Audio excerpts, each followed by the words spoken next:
Tim kuasa hukum mantan, Mendak, Tom Lembong, menilai bahwa Kejagung bersikap tebang pilih dalam menyidik dugaan korupsi izin impor gula. Kuasa hukum Tom Lembong, Ari Yusuf Ami menjelaskan bahwa dalam surat penetapan tersangka yang diterbitkan oleh Kejagung, Tom ditetapkan sebagai tersangka dugaan korupsi importasi gula di lingkungan Kementerian Perdagangan untuk periode 2015 hingga 2023. Padahal, Tom menjabat sebagai Mendak hanya sampai 2016. Betul, Kejagung dinilai tebang pilih, karena dalam surat resminya penyidikan itu disebutkan 2015 sampai 2023.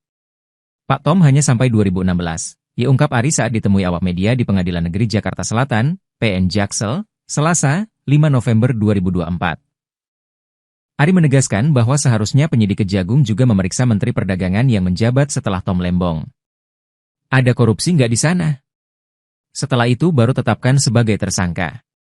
Ini, Mendak setelah Tom Lembong, belum diperiksa semua, sudah tetapkan sebagai tersangka, ujarnya.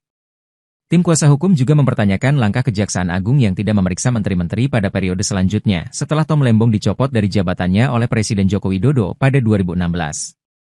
Kalau mereka tidak memeriksa menteri-menteri di periode selanjutnya, itu pertanyaan. Kalau tadi disampaikan rekan saya, tebang pilih, yaitu tebang pilihnya di sana, tambah Hari. Sebelumnya, Tom Lembong ditetapkan sebagai tersangka kasus dugaan korupsi impor gula pada Selasa, 29 Oktober 2024. Penetapan ini berkaitan dengan kebijakan yang diambil Tom Lembong saat menjabat sebagai Mendak pada periode 2015 hingga 2016, di mana ia memberikan izin impor gula meskipun negara dalam kondisi surplus gula. Atas perbuatannya, Tom Lembong terancam jeratan pasal 2 ayat 1 atau pasal 3 UU Tipikor Jo pasal 55 ayat 1 pertama KUHP.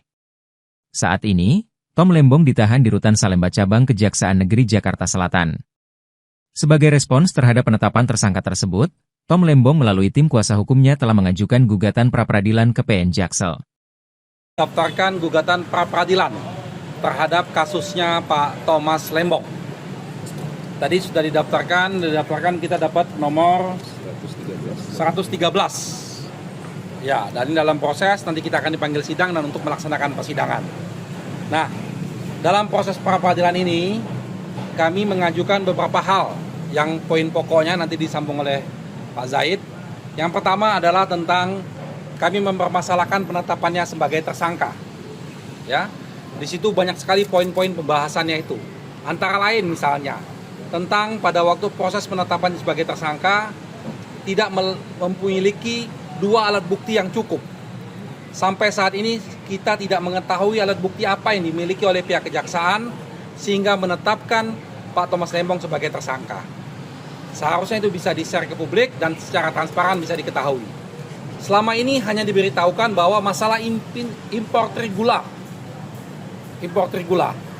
Nah, tindak pidana korupsi dalam impor gula di Kementerian Perdagangan periode 2015 sampai dengan 2023. Coba lihat.